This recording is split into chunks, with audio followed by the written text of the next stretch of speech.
Hello, universe. Welcome to my talk show, Kyrrative Talks. I talk a lot, so that's one thing you'll get to know about me if you continue to watch my videos. You know what I'm saying? So that's why I'm here, and that's why you're here, to listen to me speak about real shit. Because that's all I do. That's all I talk about. It's real shit. You know, something personal to me that I'm bringing to you. So let's dive into it. The topic for today, which I'll have many, and feel free to comment below or recommend me any topics. I'll have my information down below so you can let me know what you want me to talk about, what you want me to address, you know. So that's up to you. I have an event coming up in April, and it's titled The Real and Fake. 21 years of my life, I've witnessed both real and fake. People like to separate, the world likes to separate, society likes to separate real and fake by addressing it as black or white. Race. Race is in this category for individuals who are on the fake side. Because if you see race, you're on the fake side. Dude, let me break it down for you. Real and fake. Real is when you are doing you, when you're staying in your lane, when you're minding your own business, when you're just living life blissfully for yourself. Fake is when you have these subcategories and there is one thing after another that keeps you from doing what you want to do. You're bothered, you're employed, you're concerned, you're worried about all this other things that don't matter to you, that don't pertain to you, but yet you concentrate on them. And so the type of person that you are, the person who you are is lost. Because you're worried about the fake stuff. And that's what society and that's what this world has built for you. So yes, we do have two kinds of people in this world. And there's real and there's fake.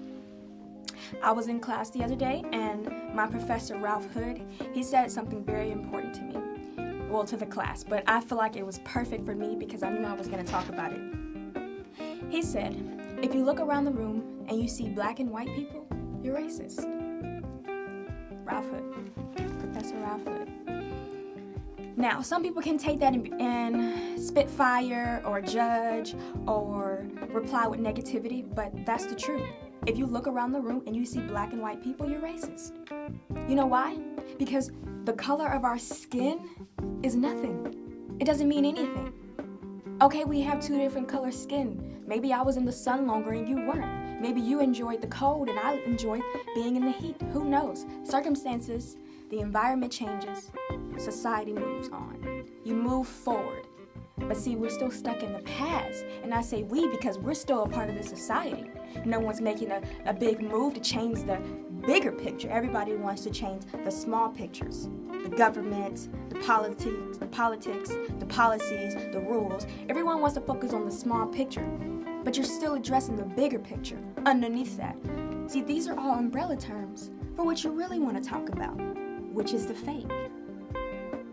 Society has trained you to be fake. You have been taught all your life to be fake.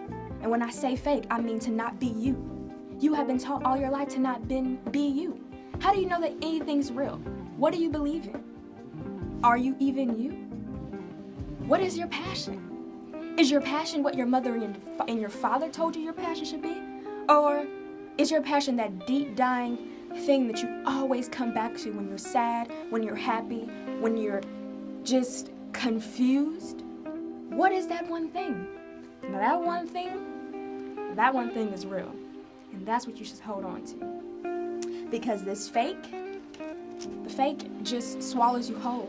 And you become the life of them and not the life of you. You become a carbon copy of what society wants to paint as a picture. This wonderful movie that we've all been instilled to play a role in. But do you want to continue to play that role? Or are you ready to walk outside that bubble and live the life that you want? Because are you happy? In the end, are you happy? But are you happy and free? Because being happy and not free is not happiness. Being happy and free is putting on a persona that you are happy and that you have everything in the world that you can contain. But materialism doesn't make you happy. What's inside of you, what you have inside of you, that's what makes you happy. That's when you're free. That's when you can fly like a bird like me. So let's get back to the bigger picture, the grand triangle, because you're still focusing on the middle. But what the grand triangle wants you to do is be you. Follow your goals, follow your dreams, push that ahead of everything else. They told you to be a doctor or a lawyer, but you wanted to be a photographer or a nurse. Do that. You want to build a nonprofit organization for homeless people or little children who are sick and in need of better nutrients? Do it. What are you waiting on? Who's stopping you? The world? Is the world stopping you? Because they tell you can't make any money out of that? You don't get any money out of that? But what would make you happy? What would make you more happy and free? To do what you love and not receive any compensation for it in the form of bills. But do what you love for free. Ding. Or would you rather work this job, go to this school, and do all of this to obtain some money that's not guaranteed? Because who says that today all the money won't burn in the world and they can't make any more? Then what do you have? These materialistic things that don't mean anything. Because when Mother Earth takes over and does what she wants, as we've seen, earthquakes, hurricanes, tornadoes, floods, when that happens, all that materialistic stuff disappears, and what do you want?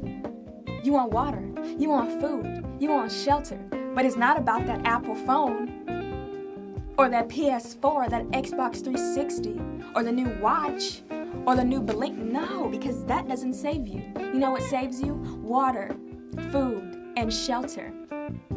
Because those three things can't be unkept.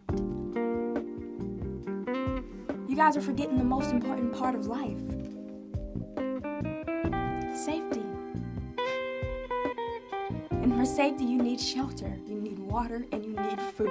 And you can survive. You see all the homeless people doing it? You think they want to be homeless? You think they just grew up saying, oh, I want to be homeless. Oh, I know I'm going to live on the side of the road and not have anything. No. But somewhere down the line, they took a path to freedom and happiness. And they realized that this over here, being Bob at the CEO plant for destruction of the world, was nothing compared to being, hi, I'm Joe, and I love to look at flowers and draw them and smell them and see them everywhere in different sizes, different shapes. That's happy and freedom. That's real. But if you go into work every day at some place you care nothing about, and you would skip it if you could, if you would, and you might, if you moan and groan about getting up to go to that job, to go to that place, you're participating on the fake side. That's not what you want to do. That's not who you are. Who are you? I'm only going to ask this one time. Who are you? Not who you ought to be. Because who you ought to be is what they want you to be. These people over here, hey, that's them off your shoulder. No.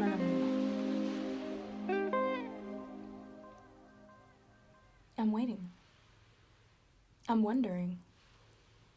Because I can't sit back and allow the world to just be fake anymore.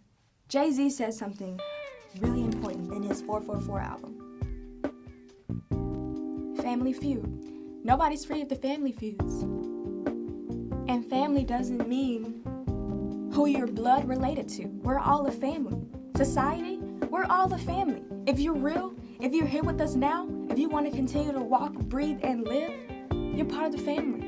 And we're all here for something of the similar existence. We all want something that's similar to each other. Love, happiness, freedom, money, food. This. If you talk to a group of people, their end game is all the same. So why are we still struggling? You know why? Can't be free of the family feuds. Jay-Z. The family can't feud. Why are we fighting each other over simple, obtuse things that don't matter? We made them matter because we made them into the world that we live in. But they don't matter. So you wonder why other countries are doing better than us.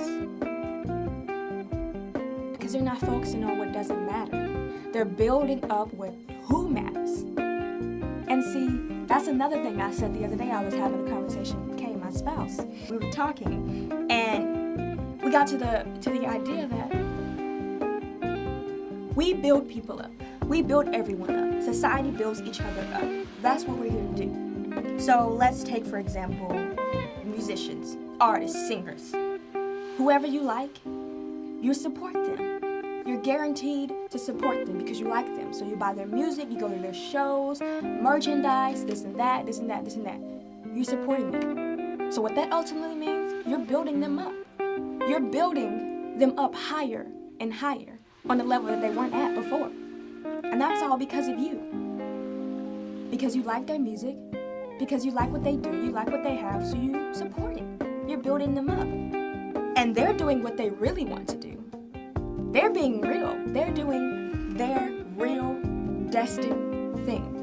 And you're building them up for it. So I said, as long as you're being real, people can see you.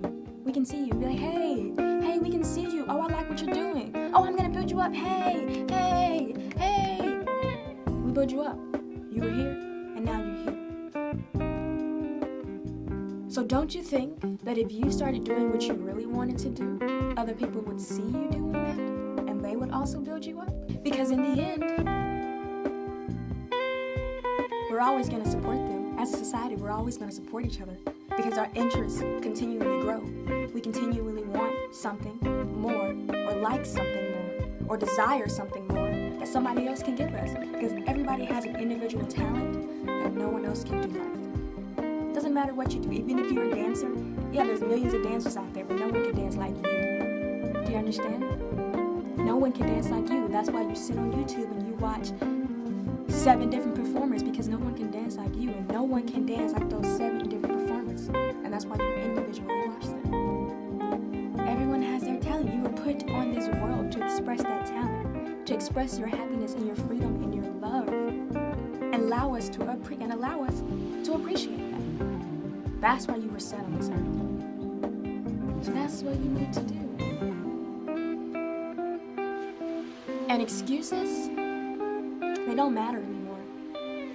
There is no excuse for not being who you are.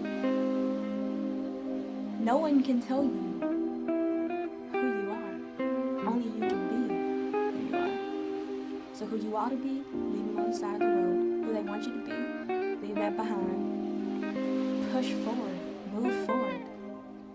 So you fail, but you haven't lost. Maybe you're not first place, but who wants to be first place? Maybe be second, be 7th, hey, 5th. But guess what? You still made it to the finish line. It doesn't matter how long it takes you, because time doesn't exist. That's another subject. It doesn't matter how long it takes you, how hard it is, or how easy it is. Once you're doing something you love, that passion, that energy just comes pouring out of you. And you can't stop. Like Russ said, it's an emergency. When you're finally doing what you want, what you love, what you have the desire to create, it's an emergency. You don't have time or energy for anything else but that. So it will succeed. And you are great. And you can't be anything else as long as you're real. So you see, I left the fake in the dust.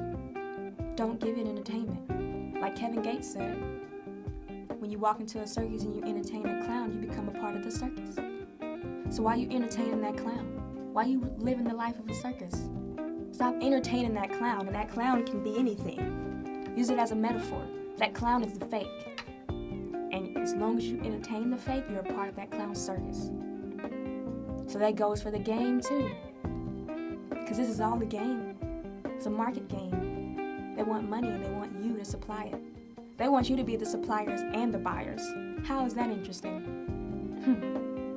So here we are. Real and fake. My name is Kay, and this has been Kyrrative Talks. Thanks for listening.